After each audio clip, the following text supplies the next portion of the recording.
No postseason play for Nebraska for a sixth consecutive season. We already knew that. Okay, but how about spoiling somebody else's season? How about that? How would that get Nebraska fans maybe juiced up and ready for a ball game on Friday, the day after Thanksgiving? Of course, it's the annual showdown against Iowa, and Nebraska could deprive the Hawkeyes of the Big Ten Western Division title. All right, Huskers Live back here on a Monday night for everyone. Please leave those comments and questions in the chat. Greg Peterson's here from Nebraska Huskers Online. Of course, Greg, appreciate you being here. We are one episode away from the magic 100 number. So episode 99, we want to, of course, remind everyone that Gene Arthur Associates makes it all go. We appreciate them being here. Gene Arthur Associates sponsoring our show. And we've got the Nebraska-Iowa ticket giveaway to let you all know about.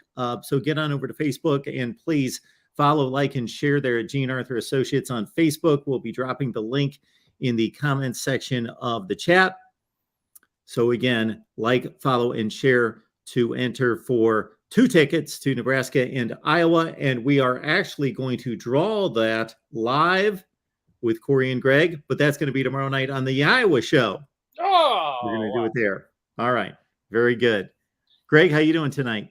Good. I was not invited to the Iowa show tomorrow. You are invited to the Iowa show. I am. Okay. Did I already invited you? You are invited to the Iowa show tomorrow. First I've heard of it, but okay, I'll be there. If you can be there, that would be phenomenal. I can do that. If it was tonight, I couldn't do it. I have a state finals game. I got to go cover the Nebraska Class A state finals game here right after we get off the air. So I'm already, I got layered up and I'm ready to go. Nice. And but I got another game tomorrow, but that's a 2:45 in the afternoon game. So I'm golden for tomorrow night. Okay. All right, everyone, let's get going on the preview of the Huskers and the Hawkeyes. We got Corey Brad standing by from the Hawkeye of the Storm. And of course, we're going to join Corey again tomorrow night, Tuesday night, for our regular show on the Iowa channel. Corey, how you doing tonight? I'm doing good, Mark. This is a big game, as you and I both know, at least for Iowa. Huge game. And I'm intrigued to get Greg's perspective on this rivalry because it's obviously been one-sided in recent years, but close games. I would think that with the number of years, you brought it out at the outset, Mark, that Nebraska's not been in contention for a bowl game heading into this final game of the regular season. You would think that they'd be playing with house money. That is not translated into wins. So I'm going to continue with that viewpoint heading into Friday that Nebraska's playing with house money. Maybe you guys will prove me wrong. Hey, there's nothing left to play for in the season for Nebraska besides ruining Iowa's season. Nebraska has the opportunity to keep Iowa from going to Indianapolis. And I think that's the motivation. I already know that's the motivation that they're all talking about. Especially the guys on the team that are homegrown, Nebraska boys, that they don't hide it at all that they dislike Iowa. And Iowa, it's been lopsided for a long time, and especially Nebraska coming off of another heartbreaking loss against another, Big Ten West rival that they haven't beaten since 2012. That there's extra motivation especially for the seniors on this team, and the guys that have been here and haven't had the chance to taste the victory of beating Iowa. I can't even remember the last time that Nebraska beat Iowa. Oh, I remember the last time, 2014, right? I mean, that's not. You got to remember, I'm an old man. Okay, my memory doesn't go back that far anymore. I remember, Mark, when Nebraska first joined this conference, I remember them dominating first 3 years, because they joined in 12, I believe. They won 12. Well, maybe did they win in 13? I could be wrong on that. I think they did. Nebraska The They first might Big have Ten won the first. championship game was They in won- 11. I think Michigan they got State, 2 out of the Wisconsin, and then Nebraska played in a Big Ten championship game in 12 against Wisconsin. Which is interesting. You bring that up. That if you actually remember that, Wisconsin was awarded that game.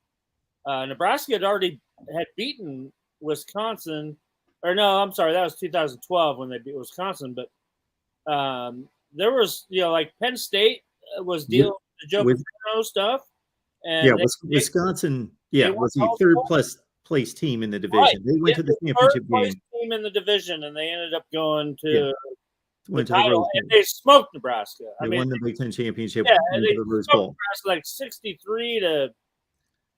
How about 70?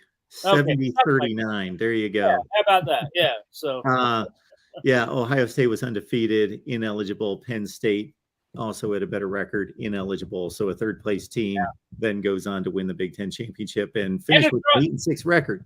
And a drunk Wisconsin fan in the elevator when I was heading to the game from the hotel actually rammed into my camera and knocked the viewfinder or the lens cap off of my camera. And I got pissed. I mean, I yelled at this guy, and he was shaking in his boots, and he picked it up and gave it to me. And did you guys throw arms? Well, it was a full elevator, and it was pretty much full of Nebraska media, except for these 2 Wisconsin fans. So they were outnumbered, and he was shaking in his boots. Sounds like don't mess with my camera, man. So I got to ask you about this, Greg. Give us the latest health on update on Casey Thompson, because it seems like that offense goes as Casey Thompson goes. Yeah, well, it does for sure, Casey. Casey. He'll play. I mean, he's a gamer, and the injury that he has, his elbow injury, is something that actually could pop up at any day and make his whole hand numb. But he made it through Saturday's game against Wisconsin, which was bitter cold. And everybody knows that you play in the cold, you have an injury, and those hits you take hurt a lot more than they do when it's nice out. But no, he came through unscathed, and I expect him a full go. Obviously with a short week right now, we haven't heard from anybody, from the team since the post game after the Wisconsin game on Saturday. We'll hear from those guys tomorrow, and we'll know more there. But he was fine. He was at the post game press conference, and no worse for wear. But he did mention that injury that he does have, could come back at any time. I mean, it's a day by day thing, and he'd actually, the games that he missed, he was actually badgering Mickey Joseph and the staff to play. He wanted to go out there and play no matter what, and it was kind of an evaluation thing, from the coaching staff, that they finally thought that he was ready to go. So, there's no setbacks. We'll just say that. So expect Casey Thompson to start the game. Well, it's a good starting point in regards to matching up these 2 teams, because we're talking about 2 rosters that, from a talent standpoint, if you believe in recruiting rankings, are comparable, but if you believe in results and performance on the field, are miles apart. So we know that Iowa's playing for a championship. They're also a team that is just well-oiled on the defensive side of the ball. One of the elite defenses, special teams in the nation. Nebraska, to have a path in this game, we can talk psychology and incentive and flying by the seat of your pants because you just don't care and you're playing your last game of the season and all that. But this is a team that could only muster about 7 or 8 points per game in the 3 games with Casey Thompson on the sideline. And here's a guy that put up 37 on Purdue, albeit a shaky Purdue secondary, but obviously it's a viable offense with Casey Thompson. They're completely predictable and dysfunctional without him. And then it also brings into play, of course, the best player possibly on the team, and certainly the offense, and Trey Palmer. And without Casey Thompson, Trey Palmer was catching like 3 passes for 5 yards, like just dismal performances. He's taken out of the game. Casey Thompson steps on the field against Wisconsin, and even though the passing offense didn't light it up, he throws 2 touchdown passes to Trey Palmer. And that's with the wind. I mean, if you were inside Memorial Stadium, you knew that you needed to have the wind if you were going to throw the ball whatsoever, because Wisconsin, I think they ran the ball like 52 or 53 times. I mean, that's unheard of. And the only time they actually tried to throw the ball was when they had the wind. So, obviously, the offense totally clicks when Casey Thompson is in there, and it's obvious that him and Trey Palmer have a really good relationship and really good chemistry. And you saw that. Nebraska put up 14 points on Wisconsin in the first half, and Trey Palmer caught 2 touchdown passes, and he's definitely a different player when Casey Thompson's out there. And he's definitely going to be a factor in Friday's game for sure. And with the Iowa secondary, that's a very proud group. I'm sure that Coach Ferentz has been already in their ears since probably Saturday night talking about Trey Palmer. And for the record, I think this game's going to be close, Mark. I could be wrong. I mean, it'd be just like, I hate to say this, Greg, but it'd be just like Nebraska to get blown out against a team with no offense in Iowa. But I do think it's going to be close. There's also rain in the forecast, a potential for rain. I think 40 to 50%. It sounds like maybe later in the day, but 3 p.m. Central start, so it's not a real early game. Finish under the lights. So I think it's going to be close, not just because of Iowa's offense and the inability to put up points, but I just, at some point, and it didn't happen last week against Minnesota, but at some point, one of these teams that Iowa has dominated for 6-7 years, literally, or more, is going to get theirs. Iowa State did it earlier this year, and ugly as that game was, Iowa State's not a good football team and found a way to go into Kinnick and win because Iowa's defense couldn't put up points directly, and the offense couldn't do jack squat. Now, obviously, we know Nebraska's defense has given up quite a bit. You mentioned the Purdue game. I mean, they must have played well. I didn't catch the Wisconsin game. They obviously played decently well against a subpar offense in Wisconsin. Hey, Nebraska's defense put them in a position to win the game. I mean, if you get 2 first downs at the end of the game, you kill the clock and you win. Yeah, so I mean, against Iowa's offense, Mark, who knows? I don't have confidence that I would not compare based on what I know, and especially given the fact that they were able to hold Wisconsin's run game somewhat in check this past week. I wouldn't expect Iowa to be able to even put up numbers like they did against Purdue or numbers against Northwestern. The fact that, and somebody said earlier this week, and you saw it, Mark, because I saw your response, somebody called it a trap game for Iowa. And I just can't come to grips with that concept. How could the final game of the season, that's a play-in game for the Big Ten championship game, a rivalry game, how could that possibly be a trap game? It's not a trap game. And it's a Kirk Ferentz. We're talking about a Kirk Ferentz team of all teams. It's not a trap game. Whether fans want to look past it, that's their own problem. But these guys, the players, aren't looking past Nebraska.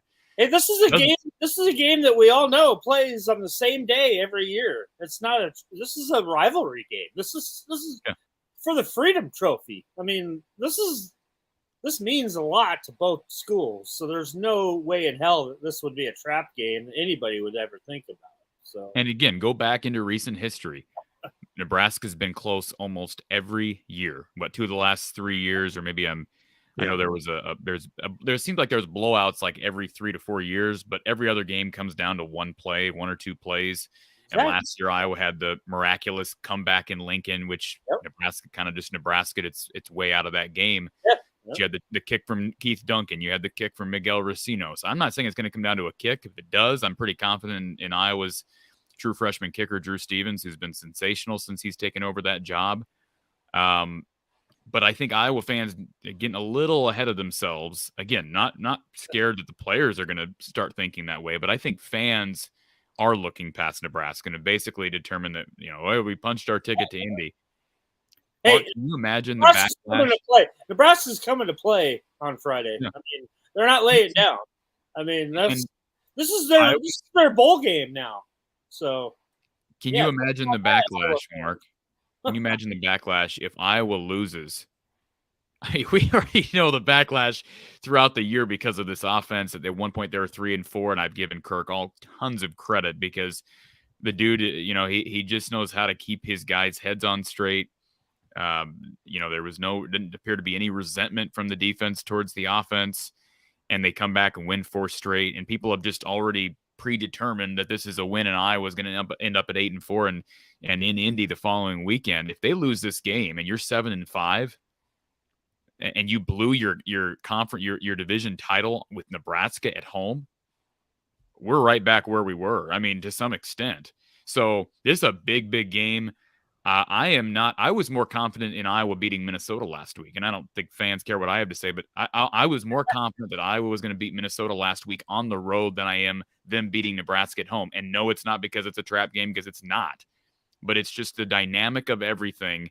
The fact that Iowa, this would be the second straight week where they've played a team in which they've historically dominated, at least over the last 10 years. And they've gotten real fortunate in this series. Real fortunate in this series. And I think under Mickey Joseph, Greg, you'd probably attest to this. They've done less self-destructing under Mickey than they did under Scott. Is that fair? absolutely. I mean, no, it's turned into the exact opposite, where guys now want to play and play hard and believe in themselves and believe in their coaches. I mean, that's the biggest thing that Mickey brings and Bill Bush brings is so much just the attitudes that they have and the relationships that they have with the players. It's unbelievable. And yeah, it's a totally different squad than you saw under Scott Frost. You got guys now that believe that they can actually do it. And you've seen them, ever since the coaching change was made, there's a definite change in the attitude and just the way guys play. They don't have to think as much. Everything's much more instinctual now. And it's, for being around all these years of misery, it's actually the best cohesive unit that I've seen, offense and defense, just by what they do. Now, saying that too, I think there's a big difference in between Mickey Joseph and Mark Whipple's philosophies and what they do. And I think that with Mark Whipple calling the plays, I think sometimes Mickey Joseph doesn't agree with what he's calling. And bottom line in this league is that you've got to be able to run the ball and hold on and keep the ball and win the time of possession battle. And sometimes, Mark Whipple, I think he doesn't like to run the ball, and he puts Nebraska in a bad situation, like early in possessions and stuff. And Mickey Joseph, to me, understands that. I mean, I think bottom line, he understands that. And, we'll see going forward if Mickey stays in control of his team. I'm more optimistic than I've been, since Nebraska fired Bo Pelini. So, yeah, we're going to see. We'll have to see. And this is Nebraska's season. It ends here Friday. And the worst taste it could leave in your mouth is, if you're playing your last game and your final memory is a loss. I mean, that's got to suck. But, Nebraska's going to come in. they're going to be ready to go. They're not scared of Iowa for sure, and I think it's going to be a great game. Like you, it's going to be a very close game. I don't expect a lot of scoring, but we'll see how it comes out. All of that said, that's been the incentive now for 5 consecutive years for Nebraska, and they haven't won the game. Now, they've played very close games. And Corey, to you, I would say in regards to Iowa's concern, for me, the concern is just the style of play, and that doesn't change in any game against a quality opponent, or in this case, a decent opponent, a capable opponent. So we saw it against Minnesota. My concern for Iowa is just they play the style of play that it typically keeps it close unless they just get a rash of turnovers. But I have no concern over terms of Iowa's mindset, their focus, their fundamentals. All of that's going to be on point. I can just about guarantee it. I have all sorts of confidence in this roster and their coaches and their ability to get ready for a big game, and they know what's on the line. And then they're used to close games. They're used to the type game that we saw in Minnesota on Saturday. Well, let me just say this, and then I gotta roll here, Mark. But Anthony Grant, I found it interesting just kind of perusing his season stats. One of his best performances was against Minnesota, which is just kind of a weird stat when you look at it, because Minnesota's got one of the best rush defenses in the Big Ten. And he eclipsed 100 yards against the Gophers. So if he can run against this Iowa D, which gave up a ton of yards this past weekend, I don't think he will, for the record, because I think Iowa's defense will be resilient and find a way to bounce back. But Iowa has given up yards to Chase Brown, to Blake Corum, to Mo Ibrahim. If Grant can eclipse 100 yards, you're guaranteed a close game. I mean, you're not running away with it if Iowa's bending. Because the only way that I think Iowa runs away with this thing is if Nebraska can't run the football, Iowa just owns field position, because the offense is just not going to make consistent drives down the field. They had a good first quarter against Minnesota. I know the Sam Laporta injury hurt. We'll see on his status for Saturday. That'll be a storyline to follow. But I have a feeling this game is going to come down to Spencer Petras and the offense needing to go down the field late. You think of the last 2 years, Mark, that Iowa's won this game. Spencer Petras has really not had to do a whole lot. I know the 2020 game, I'm trying to think, the 2020 game is a weird game. I know it's the Zach Van Valkenburg fumble recovery pick, whatever you want to call it, there at the end that kind of sealed the deal. Last year, you had the blocked punt and return by Kyler Fisher and a big run by Tyler Goodson. They've won 2 close games against Nebraska with Spencer Petras at the helm without having to march down the field, without the offense really having to go to work in a pressure situation, in a pressure cooker, so to speak. And they didn't have to do it last week against Minnesota because Jack Campbell probably should have been a pick 6, but he gets the interception, puts him in great field position. I give Petras credit and get a nice pass down the seam to Lachey, which put him in position. But Mark, we've still not seen this offense perform when under serious pressure at the end of football games. And they struggled for those final 3 quarters on Saturday. So if it's a close game like we expect, you're an Iowa fan, you better hope that this defense can come through again. And I'm certainly not going to say the defense can't, because they seem to do it every week. But they better come through with a play. If Mo Ibrahim doesn't fumble, Mark, late in that game on Saturday, we're talking about having a totally different conversation here. And Iowa's its way out of games, just kind of like Nebraska has Nebraska its way out of games. So that's a wicked combination for Cornhusker fans when you have Iowa consistently finding ways to win games and Nebraska consistently finding ways to lose games. But that being said, I think it'll be close. If it's a close game, you've got to tip your hat towards Iowa. So that could be kind of a preview on my prediction, Mark. But this will be fun. What's that? I said I hate you, Corey. I'll take it. I'm kidding. Corey Brett from the Hawkeye at the Storm. Folks, get on over to from the Hawkeye at the Storm. Check out Corey's work on not just Iowa football, but Iowa basketball. And this, of course, a great time to start.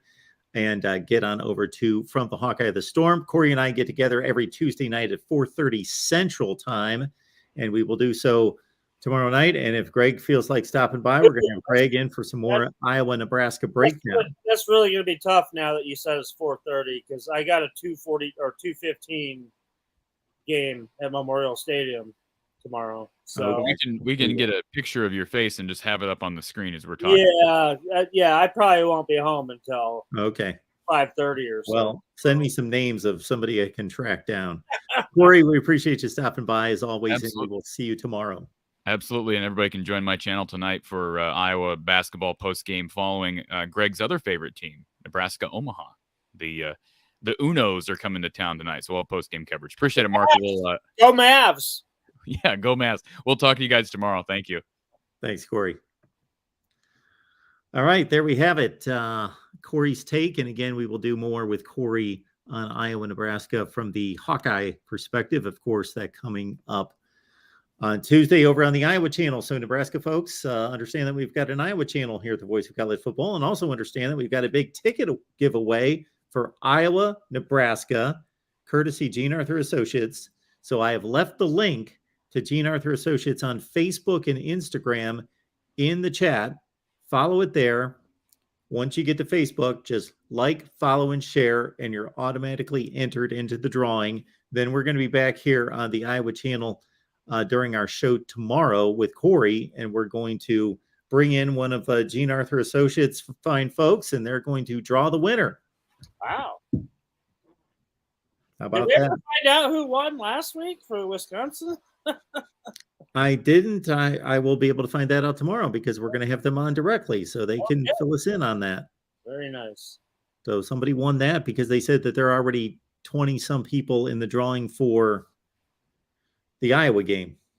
So there we go. Well, we can keep talking about Iowa, Nebraska, but it seems like just about the first 15 people that jumped into the chat all threw out about the same name.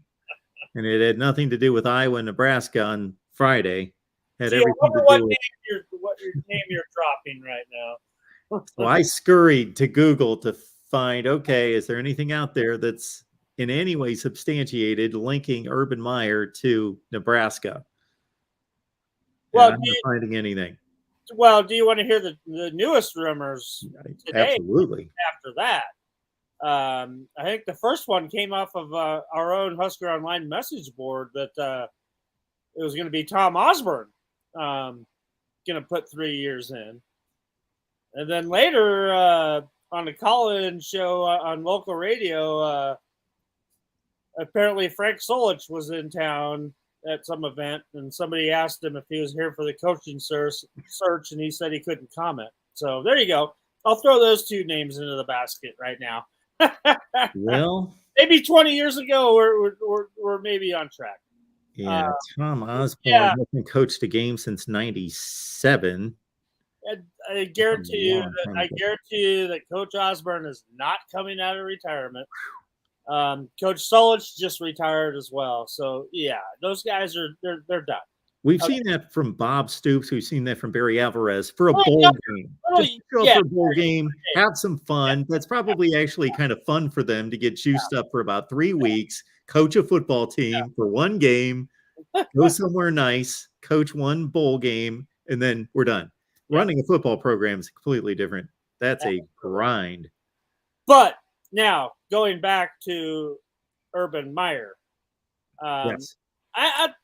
Last week at this time when we were talking, I would have told you you're stupid to even mention that. There's been a lot of steam coming on this. And now, granted, these are all rumors, right? Before we talk about anything, there's nothing substantiated about any of this. But I've heard a lot of conversations about Urban Meyer that actually kind of turns my opinion on Urban from a guy just like I said a week ago that I thought would have no interest in this type of a job. Yeah. But a lot of things make a lot of sense here. Does Urban Meyer want to go out with his legacy in Jacksonville the way it ended? True. I don't think Probably not. Okay, good point. Does he know the Big Ten? Does he want to come to the Big Ten? And does he want to beat Ohio State? He's a competitive guy. I think you check all those boxes too. Now, he's been on the record that he admires Nebraska's program. He has a ton of respect for it. Yep. And, he was here for the Oklahoma game. And I think that was kind of when the rumors all started. That it was like after that week, when Scott Frost got fired. Well, he was already fired, but those kind of rumors started up right after that Oklahoma game. And with the amount of support that this program has and the facilities that are going up, that are going to be top-notch, top in the nation facilities, you know what? It makes a lot of sense that why not come here for 4 years? Because you're probably not going to coach longer than that if you're an Urban Meyer. But you want to cement your legacy. And with the idea of Urban Meyer coming back here and grooming Mickey Joseph to take the job over when he leaves, makes a ton of sense to me now that I think it through. Well, I don't know the man and what motivates him other than it's pretty, although it's pretty obvious. You brought up a few points, a guy that's achieved as much as he has, and he's got the best winning percentage in the history of college football after like the roaring 20s I'm talking about. Obviously he's motivated by winning. Absolutely. When we talk about family and legacy and all those other things, we can only guess. We can only speculate what the average person is interested in, location and those sorts of things. But we know he's motivated by winning championships. And you're right, a legacy in just black and white, wins and losses on a piece of paper, his legacy's just about as good as anybody that's ever coached. But legacy's about more than that. And yeah, the look at Jacksonville was not pretty, was not good. And so he also has to think that I went to Florida and won championships. I went to Ohio State, won a national championship. And if I could go to Nebraska, like I will have a legacy like nobody else ever if I can do it at 3 schools like that. Power 5 schools, yeah. And like you mentioned, that Jacksonville thing was just a debacle. Now he's made mistakes, right? And I would say like a month ago, most Nebraska fans wouldn't forgive those mistakes that he's made. But now I think they do, which, and then you hear the conversation, like, most of the time when you brought up Urban Meyer, at least around here, you get one of 2 answers. It's either, oh, hell yes, or oh, hell no. Yeah, there's no middle ground on that one. Yeah, exactly. Although, if you want to look at strictly a college legacy, he could actually mess up his legacy to a certain extent. He could, but you know what? His legacy, in terms of just coaching on the field in college, that way, legacy can't be any much better. I don't think he thinks that way. I don't think he's going to take a job thinking that he's going to go in there and fail. Yeah, people like him don't think like that, right? And you're talking about, heck, you're talking about a blue blood program in college football that actually has still, even though the wins and losses haven't been there, but they still have been recruiting at a pretty high level. And if you bring an Urban Meyer in here, my goodness, how do you think the recruiting all of a sudden changes? Especially if you've got Mickey Joseph on your staff. I mean, all of a sudden you've got 5-star guys coming to visit, here all spring and summer. If Urban Meyer's, walking around carrying the clipboard here. The only thing I'll say about that, and if you remember the one comment that I made as soon as Scott Frost was dismissed, and we started naming coaches, and Urban Meyer was one of the first ones that people threw out there. The only thing I said is, to me, all the check marks are in Nebraska's column of why he would want to go there. And you named a ton of them. The fan support is ridiculous. The facilities, they will spend and do whatever's required to win. The history, the legacy, all that, okay, lines up. NIL in this new world, they're taking care of business there and doing the things to get ahead of that. The only thing would be, can you convince him that he can bring enough players from Florida, Texas, wherever, to come play at Nebraska? In his mind, I think he believes that 100%. But that is, that's the question for all of us. But you do bring, if you're a guy with his clout and, he's a household name for all these up and coming high school players. They all know who Urban Meyer is. They didn't know who any of these past coaches were for Nebraska. Even Scott Frost, nationwide, the only thing people, those kids knew about Scott Frost is that, he made UCF good. So, yeah, I think Urban Meyer, I think his prowess just right there all of a sudden changes a lot of kids' minds, not just to sign and commit to Nebraska, but come to campus and check it out. And like we've mentioned a lot of times on this show, when Nebraska can get a recruit on campus, it's a mind-changing experience for those recruits, because the vast majority of these kids coming from all across the country have a vision of Nebraska that it's sitting in the middle of a cornfield and there's nothing going around here. There's nothing to do. It's quite the opposite. I mean, every time these guys show up and they see everything that's going on here, they're completely blown away. So, and then on top of it, with the academic benefits that you get attending the school, it's a real big time positive for mom and dad for those recruits back home. And, having a comfort level of sending your kid somewhere that they've never been before. And like I said, another big key of that is Mickey Joseph, who understands that and is probably the best in his profession of going in, to those houses and convincing mom and dad that I'll take care of your son for the next 4 or 5 years and teach him how to be a man. I'm rooting for it to happen, not because I'm a Nebraska fan and care if they win or lose. As I posted on Twitter the other day, when I got sick of people telling me that I hate their football team and I hate their football team and I hate their football, I basically said, you know what? I hate everyone. Or no, I basically stated I'm sick and tired, or I'm bored of hearing that I hate everybody, that I hate your football team just because I don't rank them where I picked them to lose a game. I said, basically, I don't care about your football team. I never cared about them, and I won't care about them, but I love college football.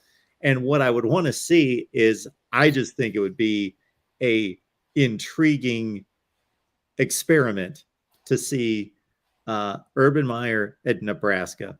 I think it would be fascinating. I do too.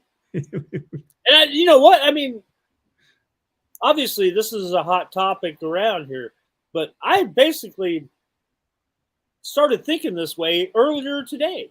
I mean, yesterday, I wasn't even thinking about Urban Meyer.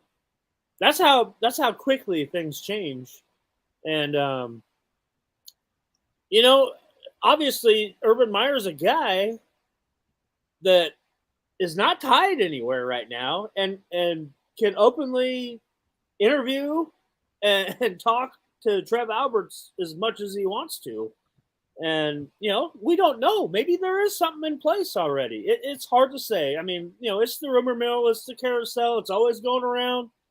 But this is one of the latest things that, to me, has all of a sudden just changed my mind to where it makes a whole heck of a lot of sense now. And I don't know. We don't know what Urban Meyer wants to do. I mean, obviously he's got it made what he's doing now, but we all know the competitor in him, and he's never been a guy that is happy not coaching, right? I mean, he's good at being a media guy, at being on TV and stuff, but how long has he ever stuck with any of that? That instilled in his brain, just like a lot of coaches. I mean, they're hardwired to do that job, and it's hard to give up. Well, Greg, if your theory holds true, and I'm certainly on board with it, that we're going to know next Saturday or Sunday, I think you're about 75% confident, it seems, the way you've been talking, that we're going to have a head coaching announcement, then we're going to know. That's what we're going to be talking about this time next week. I think there will be a press conference this weekend in Lincoln. And, wild card could be Wednesday. Before the Iowa game. Oh, wow. Yeah. So my smart money would be on Saturday or Sunday, and then possibly before that on Wednesday. Great stuff. We appreciate everybody being here at Huskers Live. We do this each and every Monday, and we appreciate everybody being flexible, including Greg, because we moved it from Tuesday to Monday. Blame me because of the college football playoff rankings. And so then when those are dead and gone here in about 2 weeks, we'll figure out what's best for Greg and I and all of us. So blame ESPN and Heather Denich. Yes, blame them.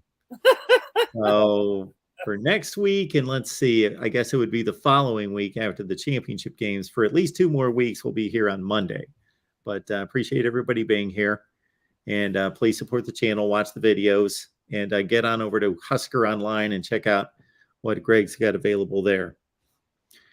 Who is playing? Let me go ahead. Another name too that I'm pretty intrigued about too, which would be Bronco Mendenhall. Oh, he's a class act. Yeah, I like Bronco Mendenhall. Right. I mean, his name's been thrown around too.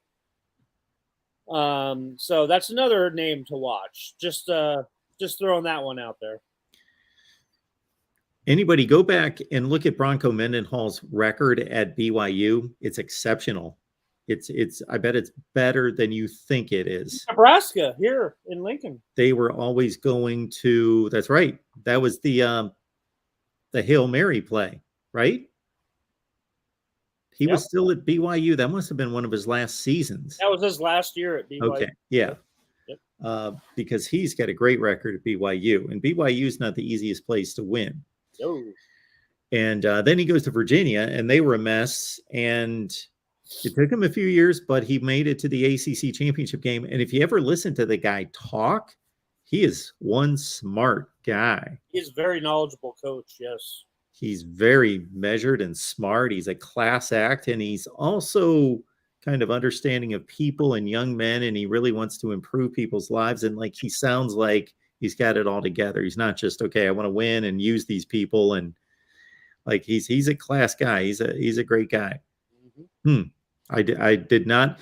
And he left Virginia, and people were shocked because he had it going well and everything was fine. And he just decided, my wife and I want to do other things right now. But I listen to, and this doesn't happen with me much, especially when it's Virginia, that I'm listening to a coach's closing news conference, but I knew that he would have great things to say. And I watched the whole thing, and he left it open to basically say, this is a little phase in life that we need to kind of relax, break away from coaching. It's a grind, but you could tell I still want to do this.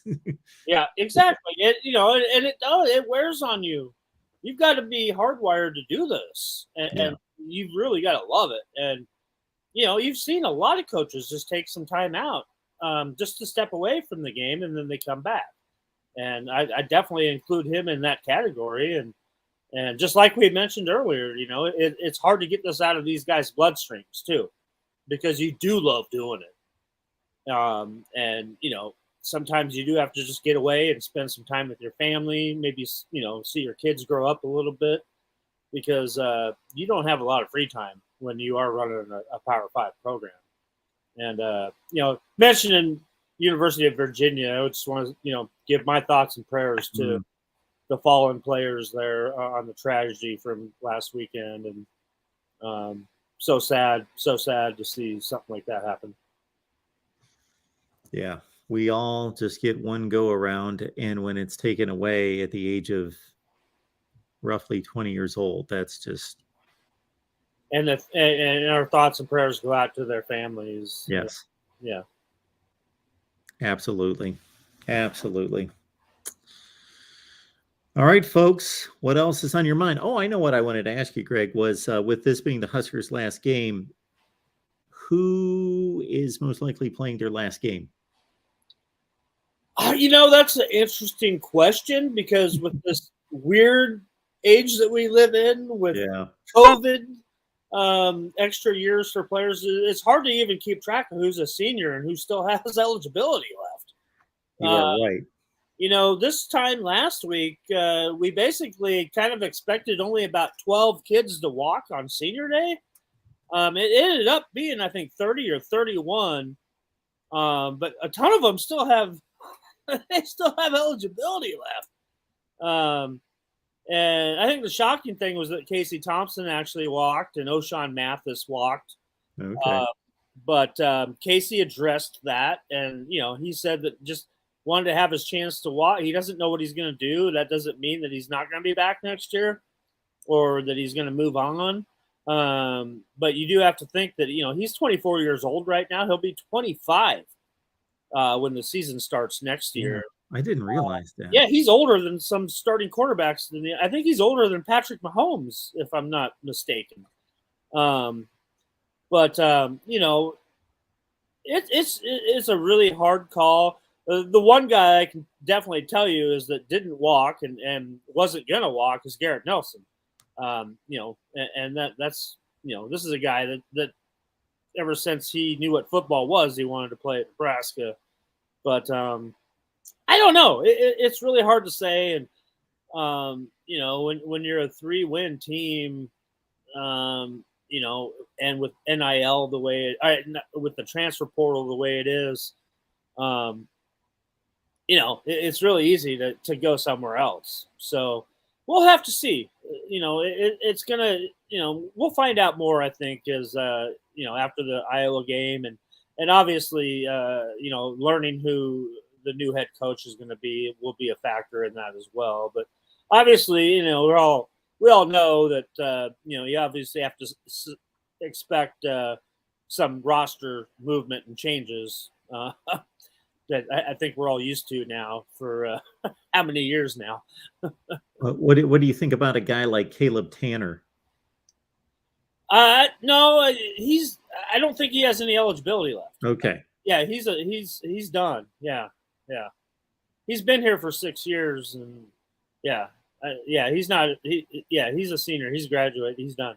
Okay. And let me add on there. Casey Thompson will get his master's degree or his bachelor or his master's degree. Yes, here in December. So he's already got 2 degrees as well as a 24-year-old prospective 25-year-old college quarterback next season.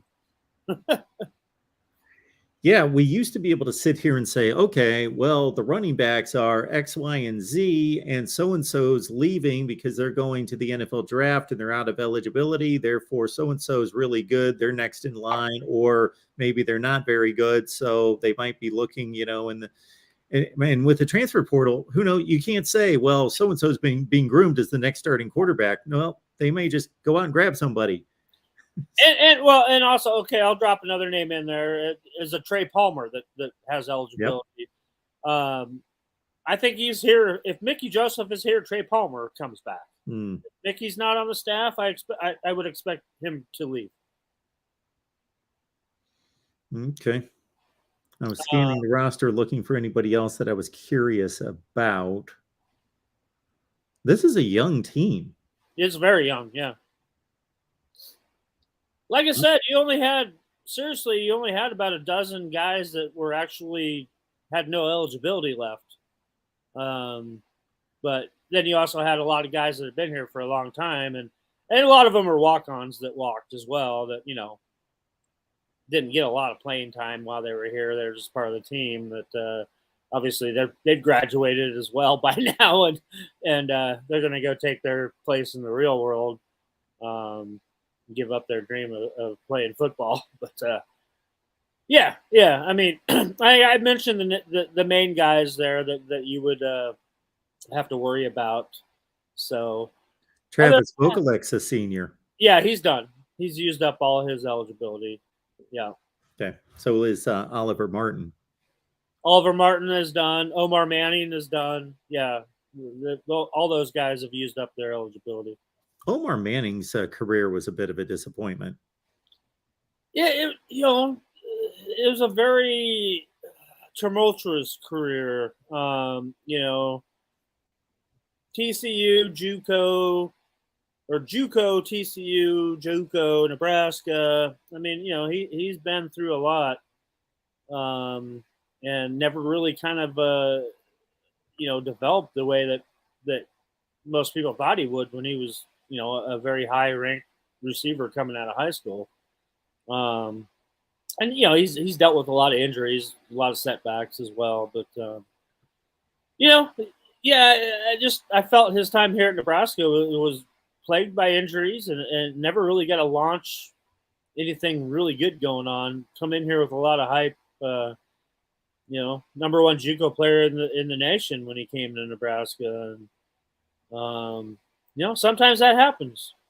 It's not rocket science when you're rating these kids coming out of high school. We've mentioned that tons of times.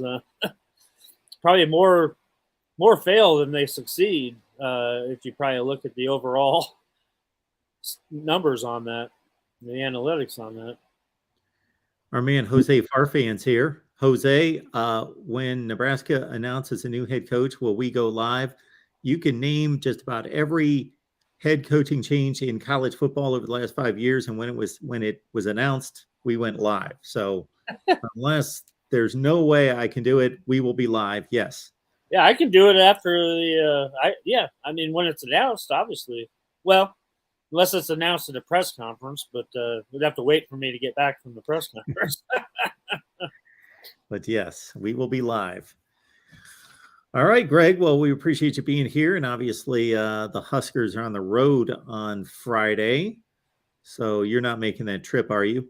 No, I mean, I would have if, like when we planned before the season started, that if Nebraska was in contention for the West title, I would definitely go. But, things didn't work out that way, unfortunately. So I will enjoy watching the game right here on my couch in my warm man cave. One more time, folks. Eating my turkey leftovers. One more time, folks. You can go to the game, Nebraska, Iowa. We've got 2 tickets for you. All you need to do is go to Gene Arthur Associates on Facebook. I just left the link once again in the live chat. Go to Gene Arthur Associates on Facebook and Instagram. Like, follow, and share. You're automatically entered. We are drawing tomorrow during the Iowa show right here at the Voice of College Football on the Iowa channel. So Nebraska fans, actually, you can stay right here and watch it. Just like this show, we are simulcasting on the Iowa channel. We're going to do the same thing with the Iowa show tomorrow. It's going to be right here on the Nebraska channel as well. There you go. We'll Greg, see. have fun tonight. I'll try to maybe I can bounce in on my phone or something from the Class C. If possible. Don't worry about it. Yeah, I'm going to go hunting for a Nebraska guy tonight. I'll try to find somebody. If you've got any names for me. Good luck finding somebody better than me. Well, I'm not looking for anybody better than you. I'm looking for a replacement. So maybe you can throw me some names. Oh, boy. Now you're going to make me think. Yes, going to make you think. All right, Greg, appreciate you being here. We will be back next Monday, everyone, and maybe in the meantime with a new head coach in place before that, and join us on the Iowa show, and you can find it right here on the Huskers channel at the Voice of College Football. All right, Greg, we appreciate it. Have a good time tonight. Go Big Red. I will try.